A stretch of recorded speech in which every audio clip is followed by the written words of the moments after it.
right now I am feeling so excited. I am feeling so energized, so motivated. I just feel like I got almost like a rejuvenated with excitement. And I guess the number one adjective would be inspired. So I am here to tell you that if you come across an opportunity like I did, I would totally encourage you to take advantage of it, even if it pushes you like beyond your comfort zone or like super out of your way. Let me tell you what I mean. A week ago, I went to the Des Moines Spinners and Weavers Guild FiberFest. This is the third one I had known about, but this was the first one I went to. I was not able to go to the first two that I knew about. And I'm going to be honest, like it is super out of my way. I'm not near Des Moines. I don't really enjoy going to Des Moines. Nothing against Des Moines. I live in the middle of nowhere and I like living in the middle of nowhere. I don't like going where it's super busy.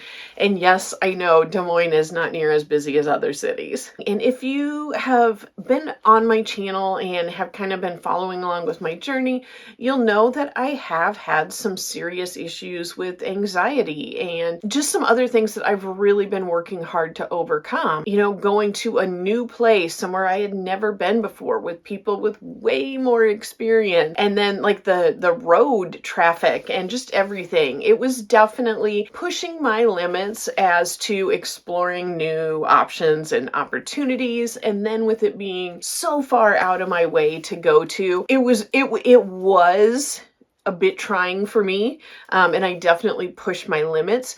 But what I can tell you is that I am so glad I did. And I am sure that there are so many other events, and there's probably, if you live in a larger state than me, in a larger city, you'll definitely have more opportunities for these type of things. But even if you are a couple hours away, I would 100% encourage you to attend an event like this. I'd love to tell you a little bit about the event itself, show you some things that I did get while I was there, and then at the end, I'll just answer a few like pretty common questions regarding this type of thing. So this was the Des Moines Spinners and Weavers Guild FiberFest. I will put a link to their website if you are in Iowa and in central Iowa. You can definitely check out some of their stuff. It was really, really cool to see the facility they were in, that they utilize, and then to see how many members there were.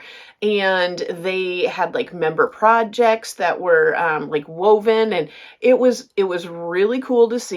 And to be honest, if I lived remotely closer, I would probably join that guild. It was like $40 annually. Like that's not even a lot of money. And to be around so many creative people, I think would 100% be worth it. Now, I did look in Iowa, and there is also one near Iowa City, and I believe there is one near Sioux City. So not a ton of options, and I am not near any of those. Unfortunately, I guess maybe I could start my own, but I don't know if that will happen. Realistically, probably not. The event was well set up that I went to. They had, it was in an old school building, and they had two gymnasiums filled with vendors. Walked in, you registered, and well, you didn't register, you just bought your ticket.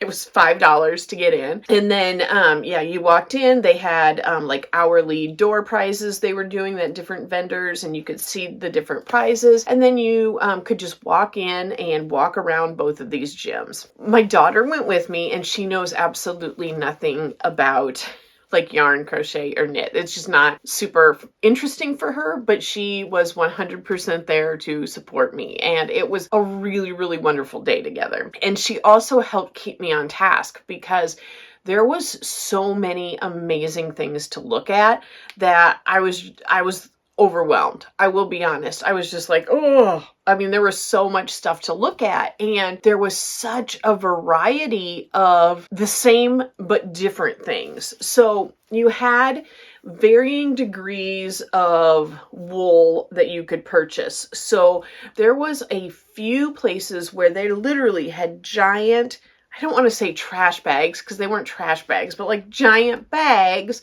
of like raw material that you could buy. So like just regular wool that had been sheared, and I'm not sure if it had been scoured or not. I think it probably was, but there was places where you could get that.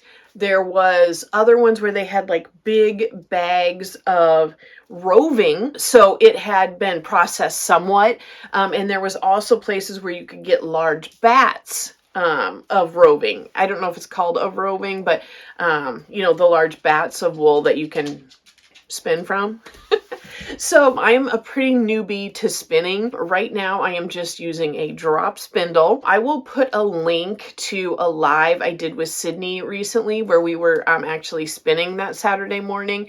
I was on my drop spindle and she had her little e-spinner. I think it's a nano. So we were doing that. So you can see I am definitely a beginner. I did recently purchase an older spinning wheel and I am working at getting like the drive band figured out, and I have been practice treadling to keep my wheel going in the same direction and not let it spin backwards. So I am 100% a newbie, but there were so many raw materials you could get. And then you also had the yarns. So, well, let me back up. So then you also had people who had braids, like kind of like the braids that Sydney sells. A lot of people do where they have dyed them and then you can take the braid and you can spin that. So there was like that intermediate like level of work done to the wool. And then you had plenty of yarns that were very, like natural yarns. So just like the color of the sheep or the alpaca. And then there was a lot of hand dyed yarn. There was yarn that was hand dyed and hand spun. It was like every level from like sheep to finished product. You had a lot of the vendors using the same materials. There was a lot of fingering weight sock yarn that was 75% merino and 25% nylon, which I happen to love. So that was great. But I guess what I mean is I was walked away feeling so inspired because you had so many people who basically took the same raw ingredients, like if they were looking at dyes and then the yarn, and then there was none that were identical. Do you know what I'm saying? Like everyone there selling them had such different ways of coming up with their own finished product that was so much different than the next booth's finished product.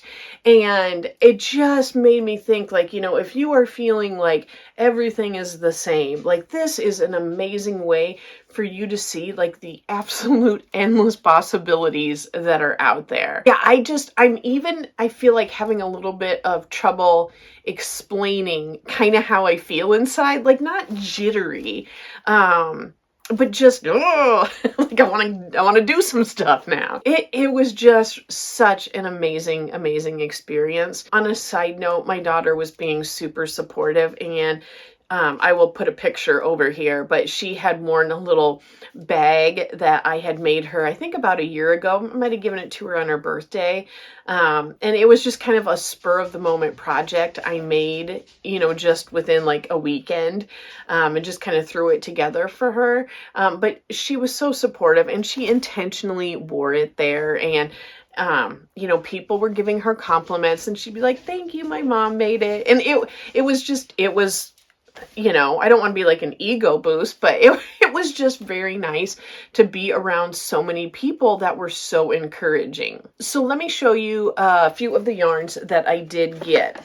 Now, I bought a few of these myself, and some of them were birthday/Mother's Day gifts as well here. So I'm not gonna lie, there wasn't cheap, inexpensive yarn at the FiberFest. Like everything there was artisan made. And the reality is why I love a bargain. I love that someone is able to handcraft these things. And while I love getting bargain yarn, I also love and appreciate something that is handmade. So that being said, if you are looking for, a $5 skein of yarn, you're not going to find it at one of these places. And I should probably say too, while I'm at this point, there was a fairly decent array of pricing when you were looking at bats and braids, and but there was also, like when I said you could buy roving,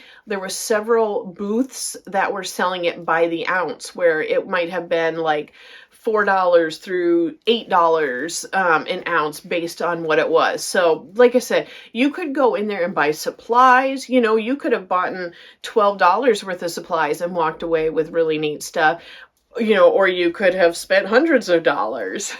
It just varied. So I will start out with the least expensive thing that I bought, and I will tell you about it and the vendor. These were in a bargain bin from, I'm going to grab my readers. Yeah, I had a birthday. So this is from Mystery Meadows Artisan Fiber Mill. And I had actually had cousins, my husband's cousin, she has alpaca. And like 2 years ago, when I had first started my YouTube channel, she lives in Minnesota, but she had found out about this mill, and she brought a bunch of alpaca wool down there and had it spun up. And I have a few videos on my channel that I will link that I made with yarns that were very, very similar to this. The video quality is questionable because I was such a newbie. Fair warning if you watch them. This yarn is, I guess this white one is the only one that I think has the actual fiber content on.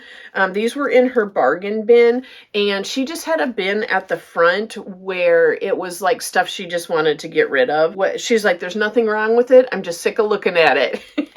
And like I said, some of this is like missing tags. I feel like these here, because they just had like this little tag on it, I feel like this is almost like her equivalent of a mill end, where it was just kind of like leftover stuff. This is off-white alpaca mohair.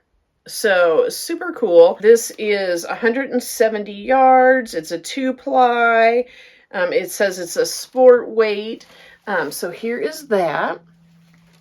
And then these feel very much just like the alpaca that I have worked with. It feels a little bit different than this one with the mohair in it. So I feel like this is an alpaca or an alpaca wool blend, but to me it feels like straight up alpaca. And I just love these, and I believe I paid like $10 a piece for these. So not bad at all. I'm not sure if these have, this is 160 yards.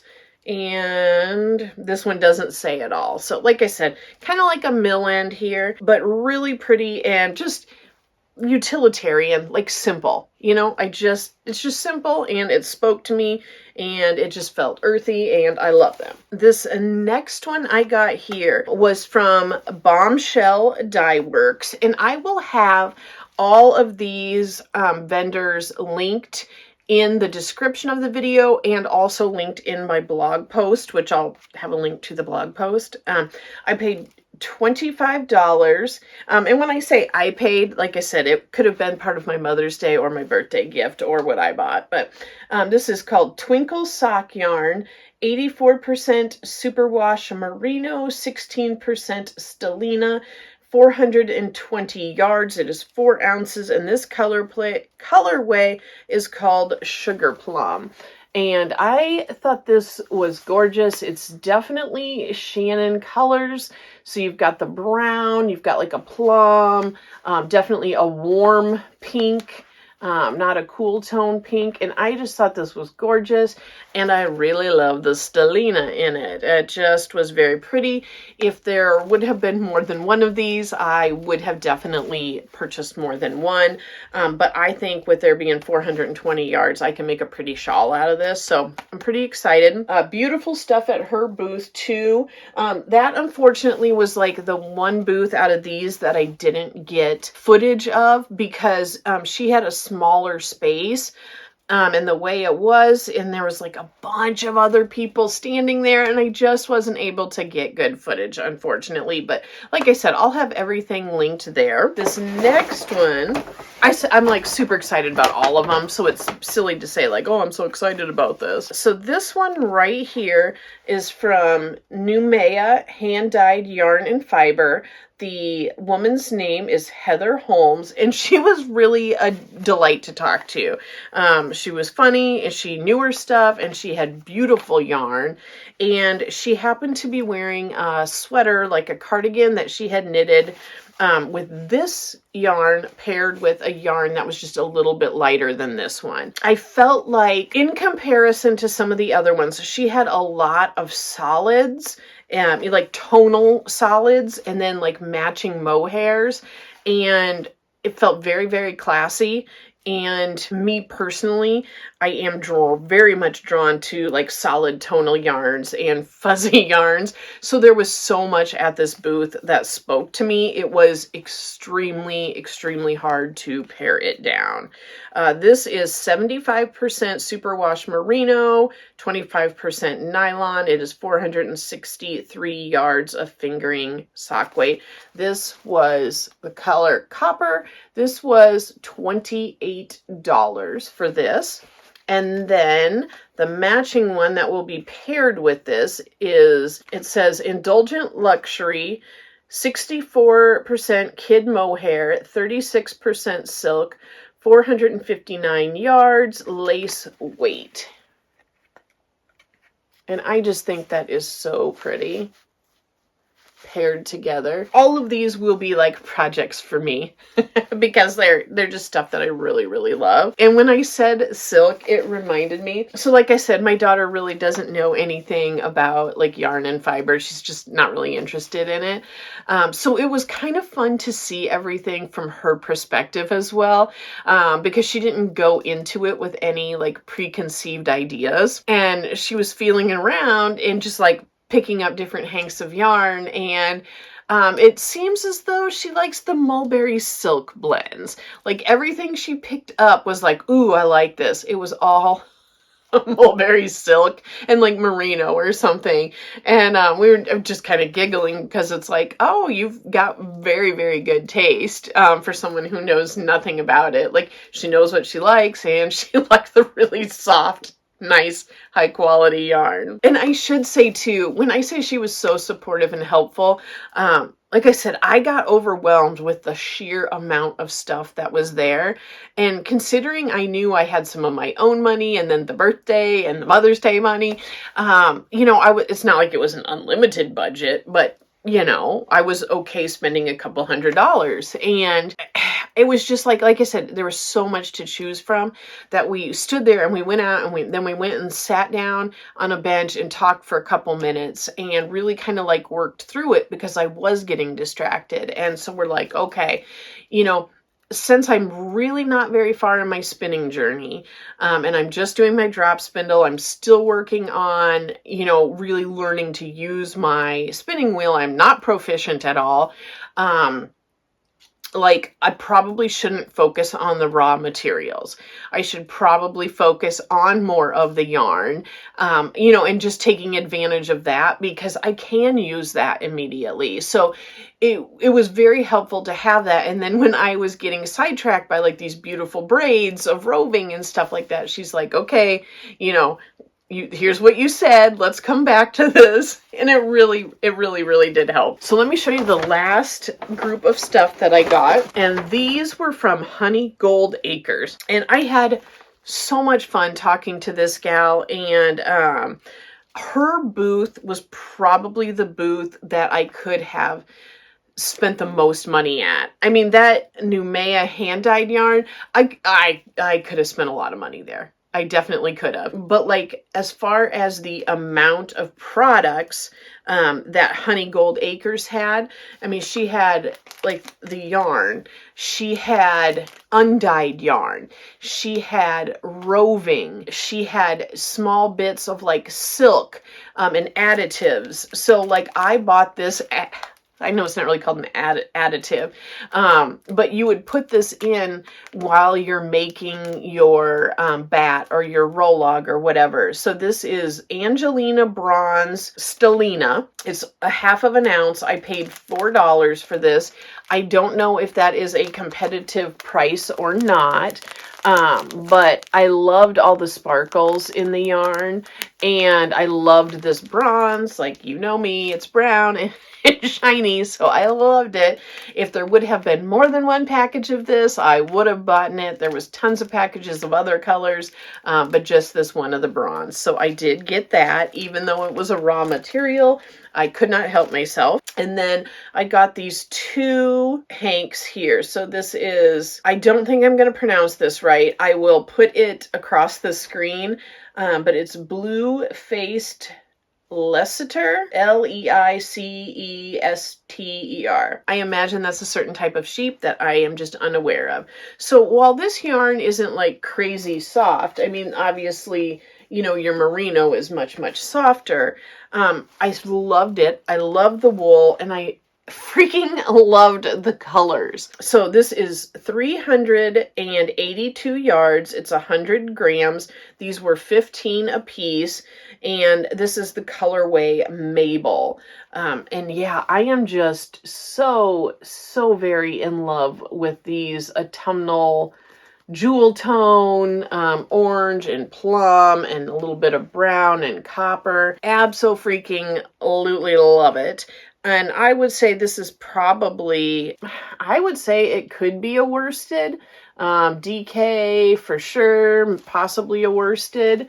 But I am going to 100% make myself a scarf or shawl out of this, and I'm absolutely going to love it. Now, one thing we did notice, and I have talked so much about purchasing yarn with a purpose and how much I have enjoyed like really working with a color palette of colors I love, and how it has helped me save money by not buying random stuff.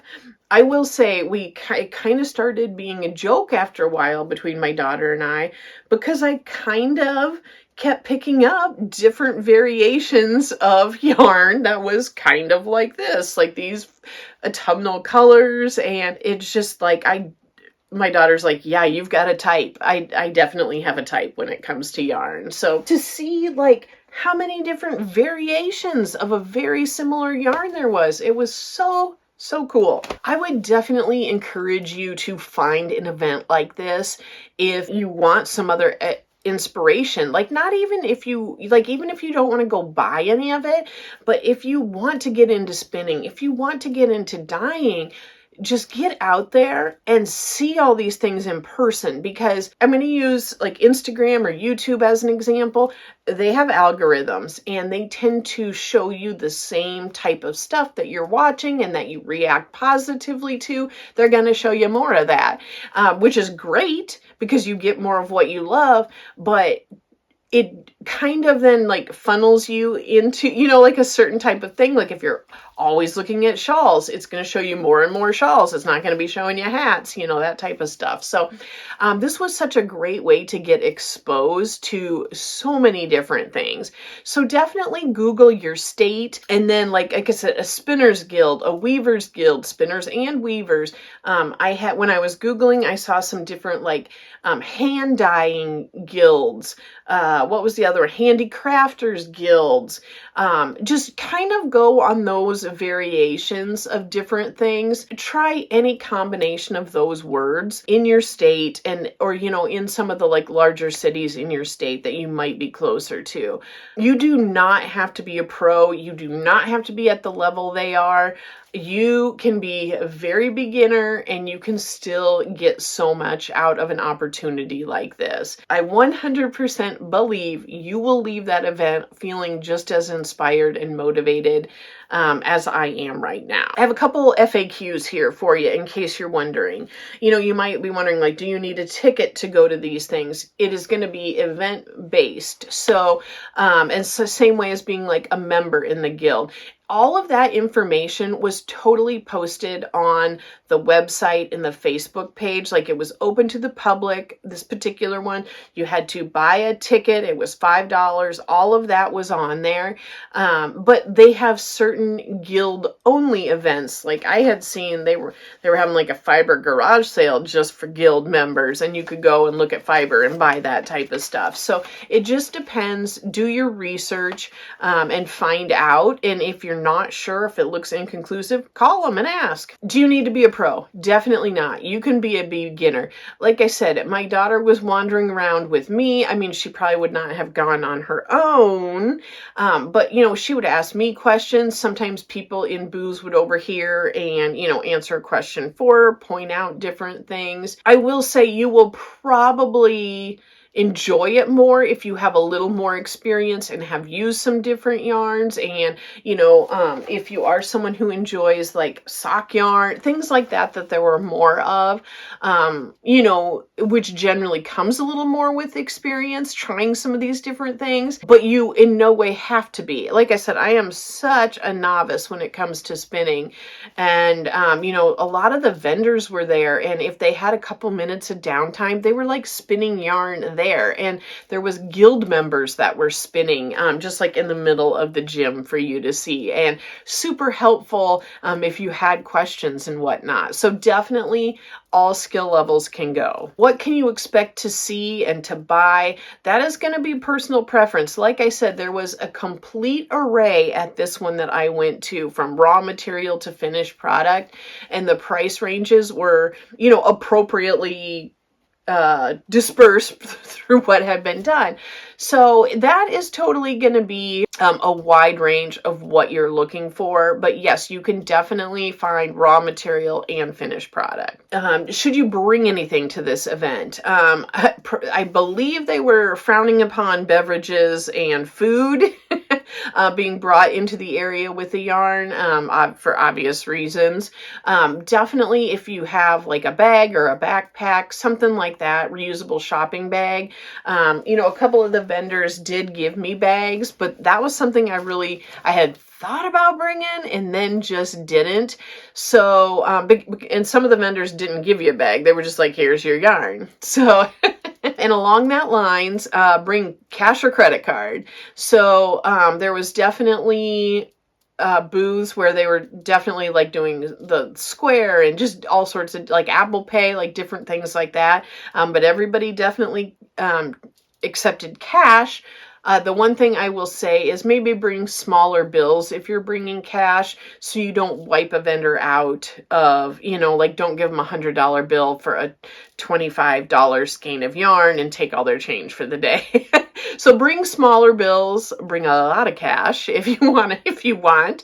And then, yeah, bring a bag to put all your goodies in as well. Maybe a bottled water that you keep in your bag. I always have chapstick with me. I mean, I did feel like being around so much fiber, like there was definitely like a little bit of that like face nose itch in the air. And I definitely felt like my lips were drying out doing so much talking. How long do you need for such an event? We were there a good 2.5 hours, and I would probably wager, since this was Des Moines, that it is a smaller event than you would find in other places.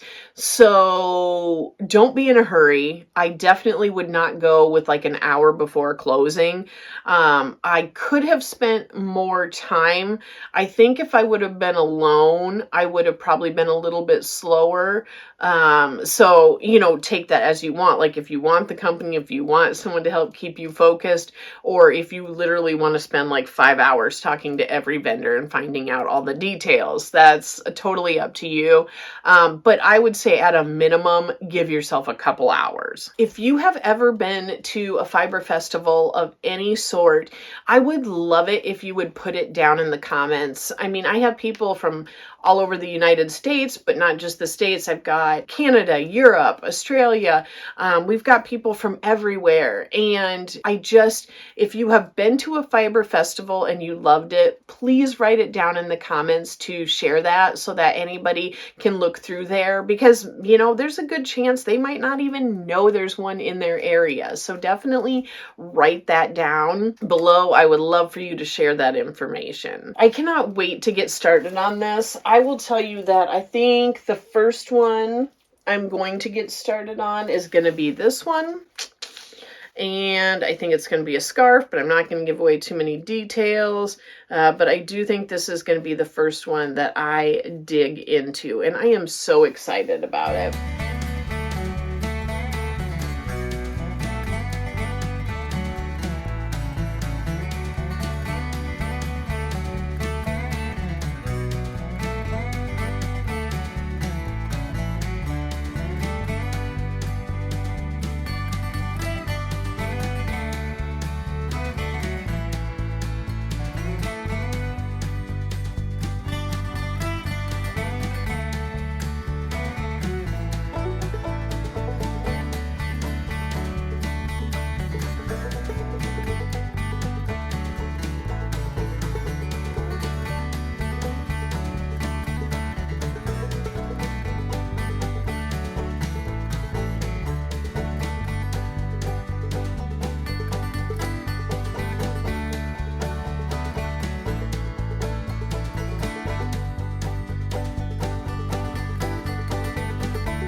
You are the best.